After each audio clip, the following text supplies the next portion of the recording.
পাপড়ি মণ্ডল বর্ধমান জেলার মধ্যে মাধ্যমিক পরীক্ষায় উত্তীর্ণ হয়ে অষ্টম স্থান পেয়েছে। বর্ধমান শহরের বড়বীর হাটা এলাকার বাসিন্দা পাপড়ি মাধ্যমিক পরীক্ষায় 688 নম্বর পেয়ে অষ্টম স্থানাধিকারী পাপড়ি মণ্ডল। ছোট থেকেই পড়াশোনার প্রতি আগ্রহ তার অনেক বেশি।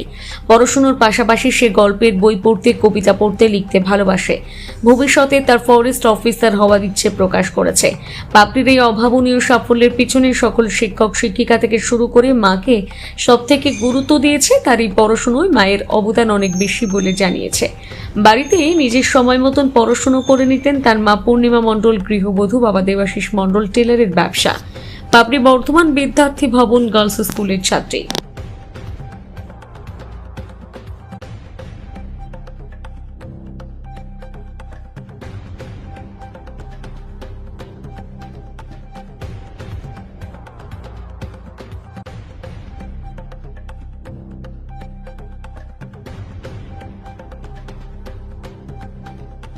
তো বলতে ওর আগ্রহটা সবচেয়ে বেশি ছিল, আর প্রচন্ড বাধ্য বলা চলে, মানে যা বলা হতো সেইভাবেই করতো। যদি কোনোটা আটকাতো আমাকে ফোনও করতো, আমি বাড়ি থেকে তার বুঝিয়ে দিতাম। বা হয়তো কোনোদিন এটা ক্লাস টাইম, আমারও টাইম নেয়, ওরও স্কুল টাইম, তখন হয়তো সেটা অসম্পূর্ণ রইলো, বাড়ি গিয়ে আমি খেয়াল রাখতে দিয়ে ওকে আবার ফোনে বলে দিলাম।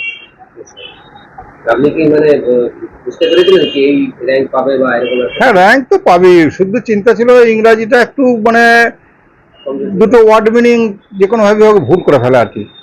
ওই জন্যই ওখানেই 4টে নম্বর চলে যাচ্ছে কম করে, সেটি ভয় ছিল আর কি, যে তা নাহলে র‍্যাঙ্ক হবে এটা শিওর। ওর বাবা মা ও বা আমরা টিচারও ছিলাম, এটা এ করার না, কিন্তু ওইটার জন্য চিন্তা হয়ে গেছিল। আমি ম্যাথ। গৌরদুলা চ্যাটার্জি। মেয়ে ছোট থেকে খুবই ঠান্ডা, কথা শোনে, নিজেরটা বোঝে না, প্রতিদিনকার পড়াটা করতে হবে, পড়তে ভালোবাসে। বাড়িতে কোন দিকটা বেশি সময় ছোট থেকে কিভাবে মানে মানুষ হয়েছে বলতে ওর খেয়াল খুশি মতো, ছোট ধরুন খুব ছোট তখন যে এই টাইমে পড়তে বসতে হয় সেইটা ধরুন আমার কাজ, তারপর ও নিজে নিজে এগিয়ে যাচ্ছে। ছোট থেকেই গল্প বই পড়া অভ্যাস একটা। পড়াশোনার সাথে সাথে কি গল্প বইটাই বেশি গুরুত্ব দিত? গল্প বইটাই বেশি, প্রচুর নেশা। খেলাধুলার দিকে খুব একটা বেশি? খেলাধুলা করতো, কিন্তু নেশা বলতে ওই গল্প বই পড়া। এমনি হাতের কাজ বা এসব কিছু, গান বাজনা? না, গান বাজনাটা করেনি, তবে হাতের কাজ একটু ভালোবাসে, টুকটাক করেছে। কি চাইবেন, আপনার মেয়ে যেটা চাইছে সেটা চাইবেন না আপনার কিছু ইচ্ছা আছে? না না, ওর যেটা চাইছে সেটা, যদি ভবিষ্যতে এগ্রিকালচার নিয়ে ও এগোতে চায় এগ্রিকালচার নিয়ে এগোবে, কিংবা ফিজিক্স ম্যাথটা ভালোবাসে। আপনারা আশা করেছিলেন এই ধরনের রেজাল্ট? আশা তো অবশ্যই একটা ছিল, ম্যামরা বা স্যাররা যে না ও যাবে, তাহলে হলো। কোন র‍্যাঙ্ক হবে আপনার আশা করেন? কোন র্যাঙ্ক হবে আমি ভেবেছিলাম হয়তো 9th হবে, কি হয়েছে এখন? এখন 8th হয়েছে। আপনার নাম? আমার নাম পূর্ণিমা মণ্ডল। দাদার নাম? দেবাশিস মণ্ডল। মেয়ের নাম? পাপড়ি মণ্ডল। কোন জায়গা বাড়ি আপনাদের? পারবিরহাটা। আমি বর্ধমান বিদ্যার্থী ভবন গার্লস হাই স্কুলের ছাত্রী। আমি মাধ্যমিকে 688 পেয়েছি।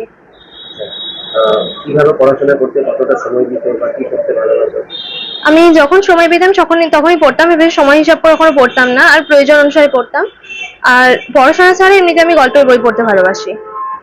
কতটা আশাবাদী ছিলেন, কত নম্বর র‍্যাঙ্ক পাবে এমন কিছু?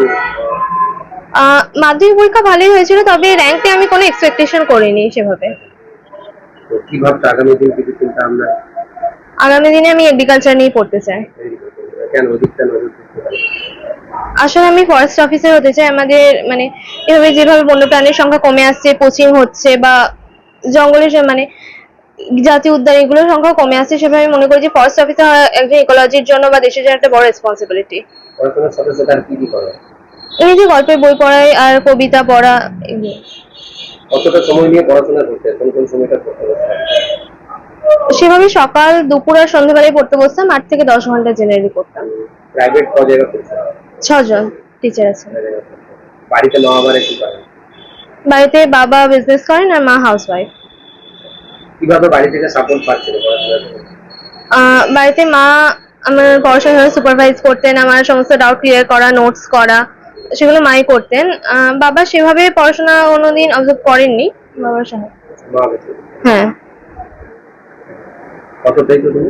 688।